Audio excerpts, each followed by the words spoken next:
आप देख रहे हैं राजवंश कहानियां, शौर्य और इतिहास की गाथाएं। वीरांगना रानी दुर्गावती की विस्तृत कहानी। भारत भूमि ने हमेशा ऐसी वीरांगनाएं जन्मी हैं जिन्होंने मातृभूमि की रक्षा के लिए अपने प्राण न्यौछावर कर दिए। इन्हीं में से एक थी गोंडवाना की वीरांगना रानी दुर्गावती।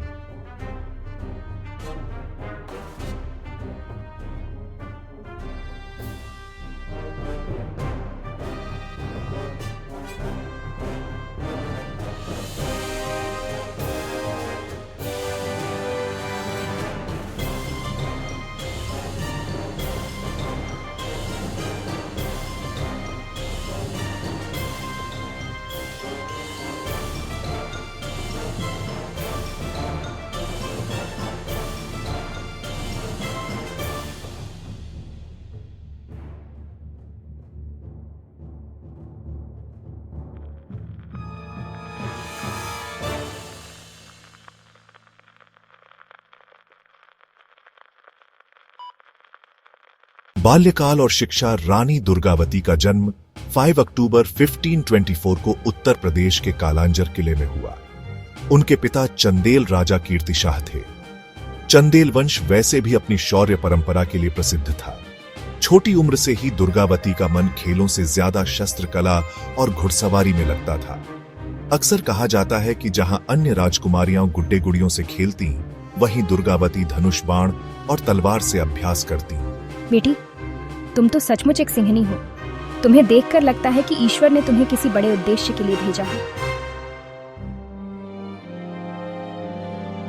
दुर्गावती के गुरु उन्हें तीरंदाजी, अश्वकला, हाथी पर चढ़ाई, युद्ध नीति और राजनीति की शिक्षा देते। यही शिक्षा आगे जाकर उन्हें रणभूमि की महारथी बनने वाली थी।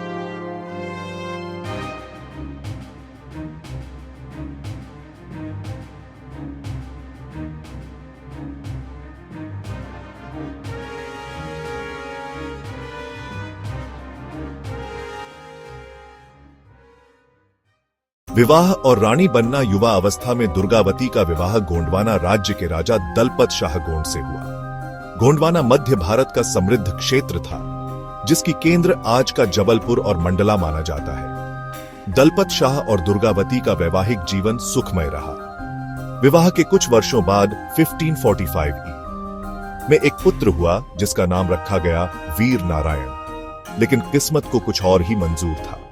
कुछ ही वर्षों बाद राजा दलपत शाह का निधन हो गया। अब गोंडवाना की गद्दी पर बैठने योग्य उत्तराधिकारी सिर्फ एक 5 साल का बालक था। राज्य की बागडोर मजबूरन रानी दुर्गावती को संभालनी पड़ी।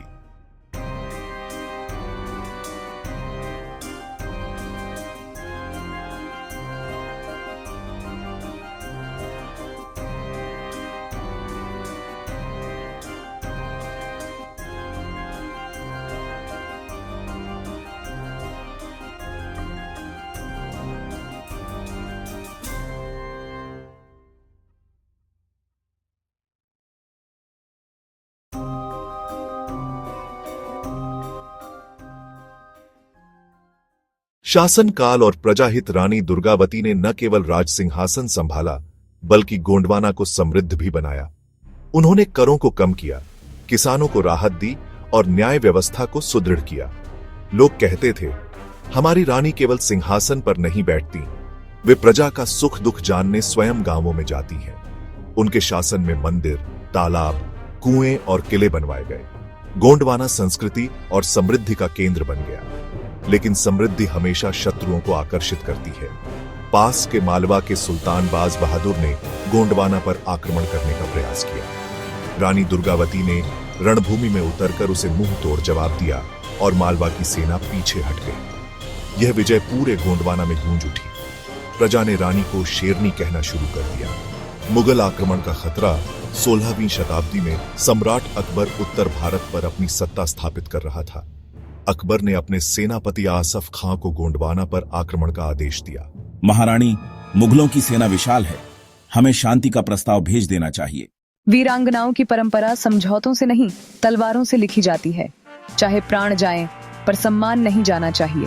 नरई नाले का निर्णायक युद्ध 1564। ये आसफ खां की विशाल सेना गोंडवाना की ओर बढ़ी। रानी दुर्गावती ने युद्ध का मैदान नरई नाले के पास चुना।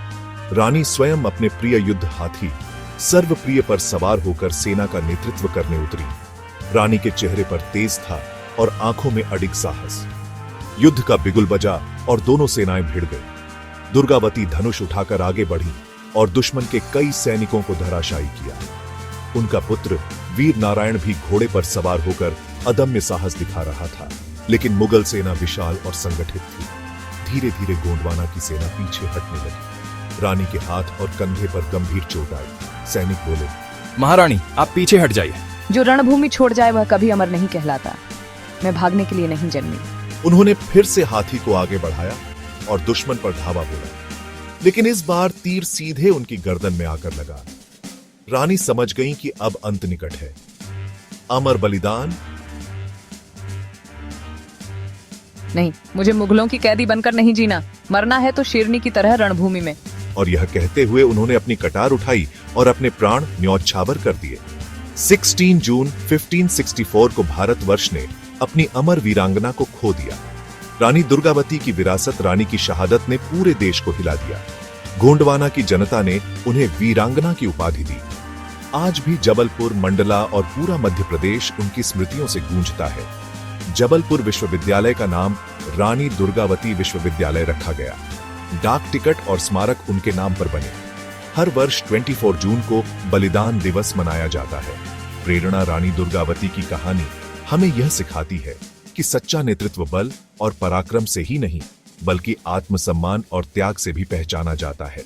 उनका जीवन बताता है, सच्ची वीरता वही है जो अपने प्राण देकर भी सम्मान और मातृभूमि की रक्षा करे। अगर कहानी अच्छी लगी तो लाइक और सब्सक्राइब करें। जुड़ें राजवंश कहानियों के साथ।